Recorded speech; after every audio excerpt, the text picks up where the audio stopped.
Place à la politique et aux 4V. Gilles Bornstein, vous recevez ce matin Clémentine Autain, députée du groupe écologiste et social de Seine-Saint-Denis et cofondatrice de l'Après. Bonjour à tous les deux. Bonjour à tous, bonjour Clémentine Autain. Question simple pour commencer. Est-ce que vous envisagez des alliances avec LFI au deuxième tour des municipales ? D'abord, je voudrais dire que, comme tous les Français, je suis choquée par la mort de Quentin Derenque. Mourir pour des idées, en France, aujourd'hui, ce n'est pas acceptable. C'est insupportable. Et bien sûr, il faut rester prudent parce que nous ne connaissons pas encore les conditions dans lesquelles ce meurtre a eu lieu, quels sont précisément les auteurs.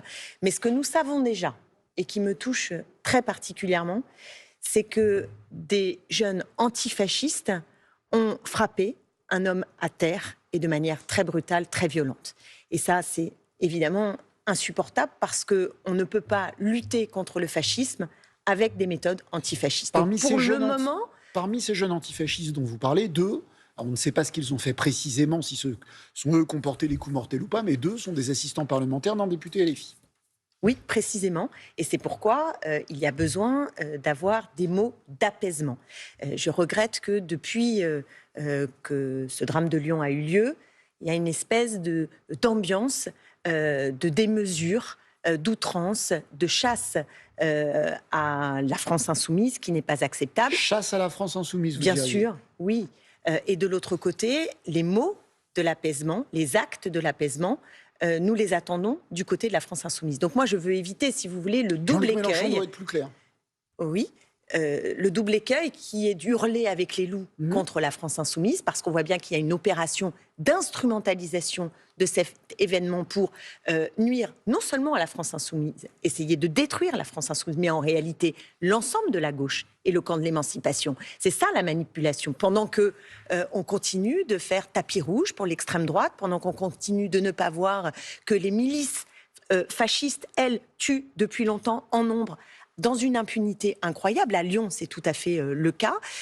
Donc, il faut aussi prendre la mesure. Quelle milice fasciste a tué à Lyon ?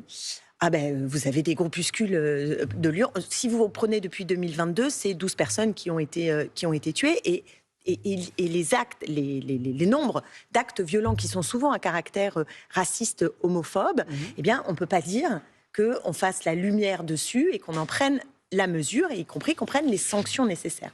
Donc, je dis, regardons aussi ça, et regardons que pendant que tout est, comment dire, il y a haro sur la France insoumise, le tapis rouge, le boulevard est installé pour l'extrême droite qui est banalisé. Donc, c'est dans ce contexte aussi que je me situe. Donc, je veux éviter l'écueil d'hurler avec les loups. Mais je veux aussi éviter l'écueil d'être acritique à l'égard de la stratégie de la Mélenchonie. Acritique. Il est hors de question d'être acritique. Et je conteste le tournant qui a existé, qui d'ailleurs fait qu'avec un certain nombre de mes camarades, nous avons été en rupture avec la France insoumise.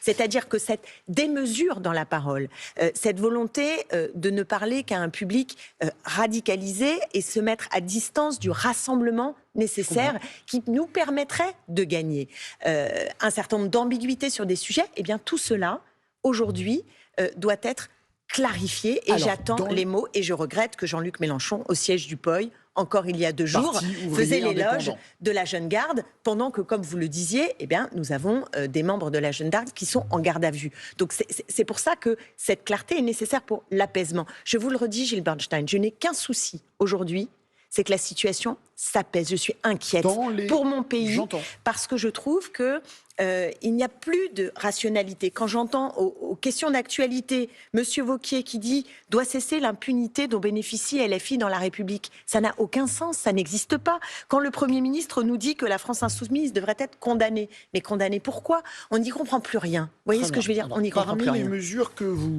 les mots ou les mesures que LFI devrait prendre pour sortir de l'ambiguïté, doit-elle exclure Raphaël Arnaud du groupe parlementaire ? Je pense que c'est peut-être surtout Raphaël Arnaud qui devrait être à la hauteur du moment qu'il traverse et faire en sorte que son engagement, ce que l'on découvre sur la jeune garde et l'étape d'enquête qui jette le soupçon, S'il le eh bien, fait pas, c'est lui Adrien qui Quatennens peut-être... n'était pas parti tout seul non Mais plus. Donc, oui, mais il n'est pas parti tout seul aussi parce que Jean-Luc Mélenchon le soutenait ardemment. Voilà. Okay. Donc, le soutenait ardemment. Et je l'ai regretté, vous le savez. S'il ne le fait pas, doivent-ils l'exclure? Après, c'est pas... Ah, mais je pense que poser des actes, l'exclure de quoi? Du groupe, faire qu'il soit plus à la France Insoumise. En tout cas, moi, je souhaite la clarté. Je souhaite qu'il prenne des actes et qu'il pose des mots qui permettent de dire que la lutte antifasciste ne peut pas se faire dans ces formes-là, violentes. C'est compris. Vous n'avez pas répondu à ma première question. Dans ce climat qui existe, il y a quand même des municipales dans un mois, Bien que sûr. vous le vouliez ou non. Des alliances entre LFI et le reste de la gauche sont-elles ou non possibles au deuxième tour des municipales? Question claire. Je pense que plus la France Insoumise posera ses mots et ses actes d'apaisement, plus évidemment le rassemblement de la gauche sera possible. Moins il le fera, Mais vous savez, moins ce sera possible. C'est pas moi qui décide, hein, vous savez. Vous connaissez Jean-Luc Mélenchon beaucoup mieux que moi et vous savez très bien que Pour l'instant, il s'entête. ces mots n'arriveront pas. Oui, Ils ne mais sont jamais arrivés, ces mots n'arriveront pas. Je vous le dis, Gilles Bernstein, il y a un problème. Il y a un problème parce que ce que je constate, et c'est vrai aussi pour Jean-Luc Mélenchon, c'est que tout cela manque de responsabilité, qu'on a un niveau de débordement, voilà. un débordement de Qui testostérone, une incapacité à dire que quand on a fait une erreur, qu'on a eu un jugement qui n'était pas juste, eh bien, on revient dessus et on est capable de dire ce qui correspond aux principes que l'on défend. Il y a une dissonance, vous savez, entre ce qui est affiché et ce qui est compris. Il y a peu de chances que ces mots d'apaisement arrivent. Dans ce contexte, je repose ma question, des alliances sont-elles possibles? François Hollande dit non, on ne peut plus s'allier à LFI, même au deuxième tour d'une municipale. J'aimerais avoir l'avis de Clémentine Autain sur ce sujet.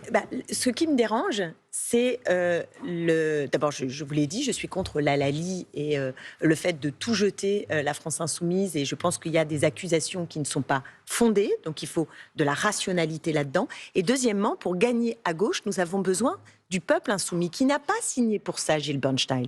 Les électeurs, les sympathisants, les militants insoumis, ils n'ont pas décidé. C'est comme la droite qui dit on ne veut pas du RN, mais on veut de leurs électeurs. Vous dites la même chose. Vous dites je ne veux pas de LFI, mais je veux de ses électeurs. Je n'aime pas ce parallélisme, les extrêmes. Je ne me situe pas dans ça. Et moi, vous le savez, je plaide pour l'union des gauches et des écologistes parce que c'est la condition de battre l'extrême droite dans la durée. Maintenant, pour vous, des alliances ne sont pas impossibles. Je vous dis que maintenant, j'attends les mots justes d'apaisement, et ils doivent venir de l'ensemble du paysage politique, mais aussi de la France insoumise. Clémentine Autain, candidate à la primaire de la gauche, on n'a plus eu le temps d'en parler, invitée des 4 vérités, des 4 V on dit désormais. Bonne journée à tous. Depuis longtemps, non ?